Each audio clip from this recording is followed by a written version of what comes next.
ಹರೇ ಶ್ರೀನಿವಾಸ. ಎಲ್ಲರಿಗೂ ನಮಸ್ಕಾರ. ಉಮಾ ಶ್ರೀಧರ್ ಚಾನಲ್ಗೆ ಸ್ವಾಗತ. ಕೆಲವರು ಕೇಳ್ತಾರೆ, ಅಮಾವಾಸ್ಯೆ ದಿನ ಹುಟ್ಟಿದರೆ ದೋಷ ಇದೆಯಾ? ತಂದೆ ತಾಯಿಗೆ ಏನಾದರೂ ತೊಂದರೆ ಬರ್ತದಾ? ಜೀವನದಲ್ಲಿ ಆರ್ಥಿಕ ಸಮಸ್ಯೆಗಳು ಹೆಚ್ಚಾಗತ್ತದಾ? ಇವು ನಿಜವಾ? ನೋಡೋಣವಾ? ಮಧ್ವ ಸಂಪ್ರದಾಯ ಪ್ರಕಾರ ಸರಿಯಾದ ಪರಿಹಾರ ಏನು ಎಂಬುದನ್ನು ಈ ವಿಡಿಯೋದಲ್ಲಿ ಕಂಪ್ಲೀಟಾಗಿ ಮಾಹಿತಿ ಕೊಡ್ತೀನಿ. ಕೊನೆವರೆಗೂ ಈ ವಿಡಿಯೋವನ್ನು ನೋಡಿ. ಅಮಾವಾಸ್ಯೆ ದಿನ ಚಂದ್ರನ ಪ್ರಭಾವ ಕಡಿಮೆಯಾಗಿರೋದು ನಿಜ. ಪಿತೃ ತೊಂದರೆ, ಮನೋಭಾರ, ಕೆಲವರಿಗೆ ಇದರಿಂದ ಸಮಸ್ಯೆಗಳು ಕಾಣಿಸಬಹುದು. ಆದರೆ ಹರಿಭಕ್ತಿಯಿಂದ ಈ ಎಲ್ಲ ಸಮಸ್ಯೆಗಳಿಗೂ ಪರಿಹಾರ ಇದೆ.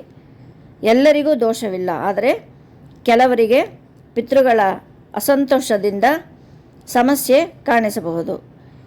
ಇದರಿಂದ ಏನಾದರೂ ಸಮಸ್ಯೆಗಳು ಬರ್ತದಾ ಅಂತ ಈ ಪ್ರಶ್ನೆ ಬಹಳ ಜನರ ಮನಸ್ಸಿನಲ್ಲಿ ಇರ್ತದೆ.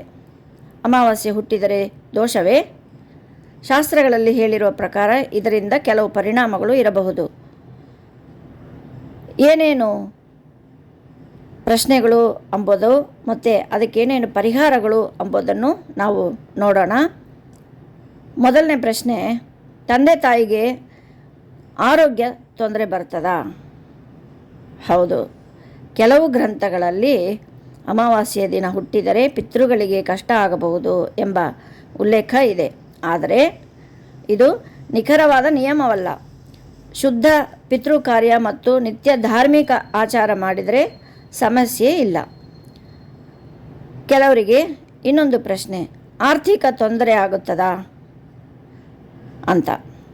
ಶ್ರಾದ್ದ, ತರ್ಪಣ, ಪಿತೃಕಾರ್ಯಗಳಲ್ಲಿ ಲೋಪ ಆಗಿದ್ದರೆ ಕುಟುಂಬದಲ್ಲಿ ಆರ್ಥಿಕ ಸ್ಥಿತಿ ಮೇಲೆ ಪರಿಣಾಮ ಬೀರುವ ಸಾಧ್ಯತೆ ಇದೆ. ಆದ್ದರಿಂದ ನಿತ್ಯ ಪಿತೃಸೇವೆ ಮಾಡುವುದು ಶ್ರೇಯಸ್ಕರ. ಮತ್ತು ಇನ್ನೊಂದು ಪ್ರಶ್ನೆ, ಜೀವನದಲ್ಲಿ ಅಡೆತಡೆಗಳು ಏನಾದರೂ ಬರ್ತದಾ ಅಂತ. ಇದರಲ್ಲಿ ಗ್ರಹಗಳ ಸ್ಥಿತಿ ಮುಖ್ಯ ಪಾತ್ರ ವಹಿಸುತ್ತದೆ. ಚಂದ್ರನು ದೋಷ ಕೊಂಡಿರುವನು. ಶುಭ ಕ್ರತುಗಳು ಪಿತೃಕಾರ್ಯ ದೇವತಾ ಆರಾಧನೆ ಮಾಡಬೇಕು. ಮನಃಶಾಂತಿ ಕೊರತೆ ಬರ್ತದಾ ಅಂತ ಕೆಲವರ ಪ್ರಶ್ನೆ. ಅಮಾವಾಸ್ಯೆ ದಿನ ಚಂದ್ರನ ಪ್ರಭಾವ ಕಡಿಮೆಯಾಗಿರೋದರಿಂದ ಕೆಲವರಿಗೆ ಭಾವನಾತ್ಮಕ ಪರಿಮಾಣ ಜಾಸ್ತಿ ಆಗಬಹುದು. ಅದಕ್ಕಾಗಿ ಶ್ರೀಮನ್ನಾರಾಯಣನ ಆರಾಧನೆ, ವಿಷ್ಣು ಸಹಸ್ರನಾಮ ಪಠಣ, ಪಂಚಸೂಕ್ತ ಪಾರಾಯಣ ಇವುಗಳನ್ನು ಮಾಡುವುದರಿಂದ ಶಾಂತಿ ಲಭಿಸುತ್ತದೆ.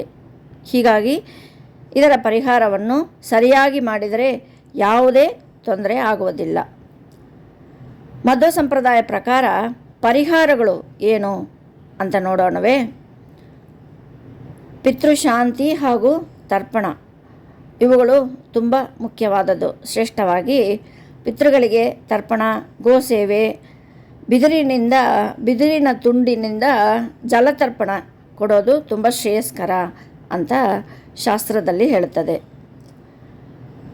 ಆಶ್ರಾದ್ದ ತಿಥಿ ಶಾಂತಿ ಮಾಡಿಸಿ ಪರಿಹಾರ ಪಡೆಯಬಹುದು.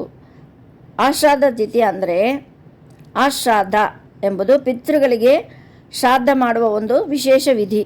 ಸಾಮಾನ್ಯ ಶ್ರಾದ್ದವು ಪ್ರತಿ ವರ್ಷ ಪಿತೃಗಳ ತಿಥಿಯಂದು ಮಾಡಲಾಗುತ್ತೇವೆ. ಆದರೆ ಆಶ್ರಾದ್ದವು ವಿಶೇಷ ಸಂದರ್ಭಗಳಲ್ಲಿ ಪಿತೃಗಳ ಶಾಂತಿಗಾಗಿ ಮಾಡುವುದು. ಅಂದರೆ ಕಾಶಿ, ಗಯಾ, ಬದ್ರಿ ಇಂಥ ಪುಣ್ಯಕ್ಷೇತ್ರಗಳಲ್ಲಿ ಪಿಂಡ ಪ್ರದಾನ, ತರ್ಪಣ ಇವೆಲ್ಲ ಮಾಡೋದು ಪುಣ್ಯವಾದ ಕೆಲಸ, ಶ್ರೇಯಸ್ಕರ. ಅದರಿಂದ ಕೂಡ ನಮಗೆ ಕಡಿಮೆ ಆಗುತ್ತದೆ, ದೋಷಗಳು ಕಡಿಮೆ ಆಗುತ್ತದೆ. ಇದು ಸಾಮಾನ್ಯ ಶ್ರಾದ್ದಕ್ಕಿಂತ ಭಿನ್ನವಾಗಿದ್ದು ಪಿತೃಶಾಂತಿಗಾಗಿ ಹೆಚ್ಚಿನ ಶ್ರದ್ಧೆಯಿಂದ ನಾವು ಮಾಡಬೇಕು. ಮುಖ್ಯವಾಗಿ ಶ್ರೀಹರಿಯ ಆರಾಧನೆ ಅಂದರೆ ಶ್ರೀ ವಿಷ್ಣು ಸಹಸ್ರನಾಮ ಪಠಣ, ಭಾಗವತ ಪಾರಾಯಣ, ವಾಸುದೇವನ ಪೂಜೆ, ಪವಮಾನದ ಸೂಕ್ತ ಪಠಣ ಬಹಳ ಶ್ರೇಯಸ್ಕರವಾಗಿ ಇರೋದು. ವಿಶೇಷ ಉಪಾಯಗಳು ಏನು ಅಂದರೆ, ನಾಗ ಪ್ರತಿಷ್ಠೆ ಅಂತಾರೆ ಕೆಲವರು. ನಾಗನಾಥ ಪರಮೇಶ್ವರನ ಸೇವೆ, ನಾಗದೇವರಿಗೆ 108 ಬಿಲ್ಲೆ ಎಣಿಸಿ ಅರ್ಪಿಸೋದು, ಮತ್ತು ಗೋಸೇವೆ, ಹಸುವಿಗೆ ಹುರುಳಿಕಾಳು, ಹುರುಳಿ ಸೊಪ್ಪು ದಾನ ಮಾಡುವುದು, ಶ್ರೀ ಲಕ್ಷ್ಮೀನಾರಾಯಣನ ಹೋಮ ಮತ್ತು ಗಾಯತ್ರಿ ಜಪ, ಭಗವಂತನ ಪ್ರಾರ್ಥನೆ ಇವೆಲ್ಲ ಒಂದು ಉಪಾಯ ಮಾಡಬಹುದು. ಅಮಾವಾಸ್ಯೆ ಜನನದ ಶಾಂತಿ ವಿಧಾನ. ಶಾಂತಿ ನಾವು ಹೇಗೆ ಮಾಡಬೇಕು ಅಂದರೆ, ಶಾಂತಿ ಹೋಮ ಕೆಲವರು ಹುಟ್ಟಿ ಪುಣ್ಯಾವಚನ ಮಾಡೋ ಸಂದರ್ಭದಲ್ಲಿ ಮಾಡುತ್ತಾರೆ. ಅಂತೂ ಯಾವಾಗಲಾದರೂ ನಾವು ಮಾಡಲೇಬೇಕು. ಅಮಾವಾಸ್ಯೆ ಹುಟ್ಟಿದವರು ಶಾಂತಿ ಹೋಮ ಮಾಡಲೇಬೇಕು. ಅಂದರೆ ಪುಣ್ಯಾವಚನ ಮಾಡಲಿಕ್ಕೆ ಆಗಲಿಲ್ಲ ಅನ್ನೋರು ಅಮಾವಾಸ್ಯೆ ತಿಥಿ ಅಂದು ಯಾವುದಾದ್ರು ಒಂದು ತಿಂಗಳಲ್ಲಿ ನಾವು ಅದನ್ನು ಶಾಂತಿ ಹೋಮನ ಮಾಡಿಸಬೇಕು. ಬ್ರಾಹ್ಮಣ ಭೋಜನ, ಶ್ರೀಮದ್ ಭಾಗವತ ಪಾರಾಯಣ, ಭಾಗವತ ಪ್ರಾರ್ಥನೆ ಪರಮಶ್ರೇಯಸ್ಕರ. ಅದರಿಂದ ಭಾಗವತ ಪಾರಾಯಣ ಮತ್ತು ಬದ್ರಿ ಕ್ಷೇತ್ರ, ಗಯಾ ಯಾತ್ರೆ ಇವುಗಳೆಲ್ಲ ನಾವು ಪಿತೃಶಾಂತಿಗಾಗಿ ಅಲ್ಲಿಗೆ ಯಾತ್ರೆಯಾಗಿ ಹೋಗ್ಬೋದು. ಯಾತ್ರೆಯಲ್ಲಿ ನಾವು ಪಿತೃತರ್ಪಣ ಅವರಿಗಾಗಿ, ಈಗ ಮಕ್ಕಳ ಆ ಅಮಾವಾಸ್ಯೆಯಲ್ಲಿ ಹುಟ್ಟಿದೆ ಅಂದರೆ ಅವರು ತಂದೆ ತಾಯಿ ಪಿತೃಗಳಿಗೆ ತರ್ಪಣ ಕೊಡಬಹುದು. ಅಥವಾ ಅವರೇ ದೊಡ್ಡವರಾಗಿ ಮತ್ತು ಅವರು ತಂದೆ ತಾಯಿ ತೀರ್ಕೊಂಡ್ರೆ ಅವರು ಹೋಗಿ ಕಾಶಿ, ಗಯಾ ಪುಣ್ಯಕ್ಷೇತ್ರಗಳಲ್ಲಿ ತರ್ಪಣೆ ಕೊಡಬಹುದು. ತರ್ಪಣೆ ಆಗಲಿ, ಶ್ರಾದ್ದ ಆಗಲಿ. ಶ್ರಾದ್ದ ಮಾಡಿದರೆ ಇನ್ನೂ ವಿಶೇಷ. ನೋಡಿ, ಭಯಪಡೋದು ಬೇಡ, ಹರಿನಾಮ ಸ್ಮರಣೆ ಮಾಡೋಣ. ಅಮಾವಾಸ್ಯೆ ದಿನ ಹುಟ್ಟಿದರೆ ಅರ್ಥಶೂನ್ಯವಲ್ಲ, ಅದನ್ನು ದೇವರ ಆಶೀರ್ವಾದದಿಂದ ಪರಿಗಣಿಸಬಹುದು. ಹನುಮಂತನ ಸೇವೆ, ನರಸಿಂಹನ ಆರಾಧನೆ, ಬ್ರಾಹ್ಮಣ ಸೇವೆ ಮಾಡಿದರೆ ಏನೂ ತೊಂದರೆನೂ ಬರೋದಿಲ್ಲ. ಇದನ್ನು ಅನುಸರಿಸಿ ನಿಮ್ಮ ಅನುಭವವನ್ನು ಕಮೆಂಟ್ನಲ್ಲಿ ಶೇರ್ ಮಾಡಿ. ನೋಡ್ರಿ, ಅಮಾವಾಸ್ಯೆ ಜನನ ಒಂದು ಸಮಸ್ಯೆ ಅಲ್ಲ. ಮಧ್ವ ಸಂಪ್ರದಾಯದ ಪ್ರಕಾರ ಸರಿಯಾದ ಪರಿಹಾರ ಮಾಡಿದರೆ ಯಾವ ತೊಂದರೆಯೂ ಬರಲ್ಲ. ಇದು ನಿಮಗೆ ಉಪಯುಕ್ತ ಆಗಿದ್ದರೆ ಲೈಕ್ ಮಾಡಿ, ಶೇರ್ ಮಾಡಿ, ಸಬ್ಸ್ಕ್ರೈಬ್ ಮಾಡೋದು ಮರಿಬೇಡಿ. ಹರೇ ಶ್ರೀನಿವಾಸ. ಶ್ರೀಕೃಷ್ಣಾರ್ಪಣಮಸ್ತು.